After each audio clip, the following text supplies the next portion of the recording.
We'll open up for possibilities to comment on that later. But I'm so pleased to have Mohammed Yunus, Professor Yunus, now the one in charge in Bangladesh.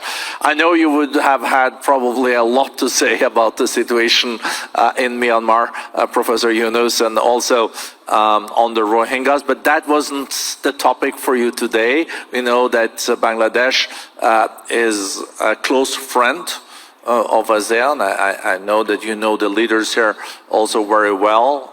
One of your tasks as the leader now in Bangladesh is to revive growth. There's a lot of opportunities that have to be created for the young people, its skills, its investments. And I know that you feel that deepening cooperation with ASEAN is part of your plan. I haven't seen that you're applying for ASEAN membership, but you know, ASEAN is a very inclusive organization, so they have a lot of friends for ASEAN. I even managed, when I was foreign minister in Norway, to apply for friends of ASEAN, and we were formally adopted. Thank you, among other things, from to our friends in Vietnam that supported us very much. So, Professor Yunus, how do you see Bangladesh and ASEAN and your aspirations there?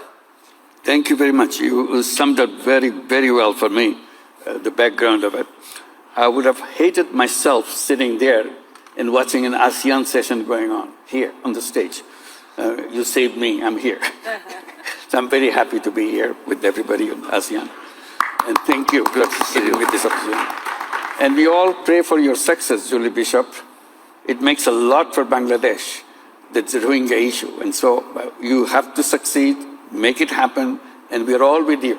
At 171 million people in Bangladesh, wish you all the success. Thank you. And I was talking about whether Bangladesh should be part of ASEAN, and as I said, I will hate myself. I consider myself personally as a part of ASEAN.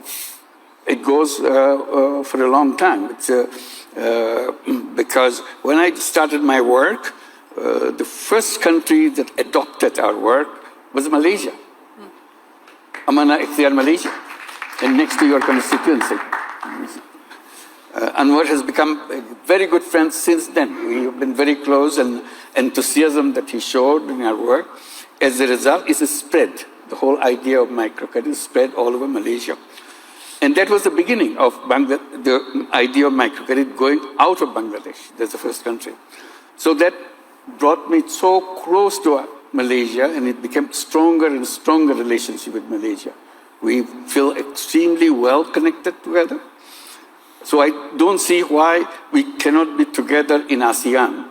And my friend, Prime Minister Anwar, has already assured me that somehow we will become a part of ASEAN, starting with the dialogue partner, which is available, hopefully, because emotionally we're so close to make it happen. And then came Indonesia, next to Malaysia. This is the Karya Usaha Mandiri. This is a microcredit application in Indonesia. So Indonesia became very close to us, working together, village after village, island after island. So I cannot see myself distancing from Indonesia. We're so much part of Indonesia, so personally happening. And Vietnam, almost every single women leader in Vietnam came to Bangladesh to study what we are doing and bring it to Vietnam.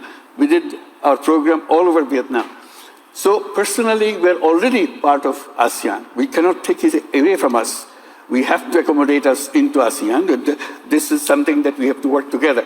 So this is what we're looking forward. I'm very honored to be here along with everybody else in ASEAN speaking today. The point I wanted to raise with ASEAN is a part of ASEAN, an emotional part of ASEAN. It's a wonderful group of countries moving forward, very confident steps, future looks very bright. But the question that I've been raising in Bangladesh, and I want to share it with also ASEAN countries, what kind of future that we see for ourselves as a region, as a country? We follow the same footsteps that the West has done as a success, and same development paradigm that we have learned. And I'm always saying, no, that's not the way we should do. We should create our own way of what we see as a development, as a future of our countries, and so on. One of the things we said, all the issues and definitions and concepts that we have adopted from the Western way of looking at it can be redesigned. And that's one of the things is the whole banking system, whether banking system should remain connected with the people with money. Can it be redesigned to bring it to people who don't have money, starting with that? And that's what the changes in the microcredit came as a change for that, addressing that, challenging the whole banking system. Banking system has to be redesigned. And that led to us another issue which we want to share with ASEAN. As a part of ASEAN, we will have to work together to make a different kind of society that we have right now, following the same kind of old footsteps that we do. Avoid the whole wealth concentration issue completely, right from the beginning. Because otherwise, if you follow the same step, we go back to the same thing with all the concentration of wealth. It's globally, concentration of wealth is going on, and that will be a disaster for future. So how to do it differently? That's where the banking system comes, very important. Making availability of the finance to the people, and that should be part of the whole ASEAN paradigm. That this is what we do. We ensure that no matter who a person is, either a poor person, a rich person, man or woman, as a human being, I'm entitled to it. I can change my own life. And that's what the kind of mission should be integrated into the ASEAN way of thinking. It's not the same thing, but we adopt many things, but we also add things. And that led to the issue of entrepreneurship, which we have been talking in Davos.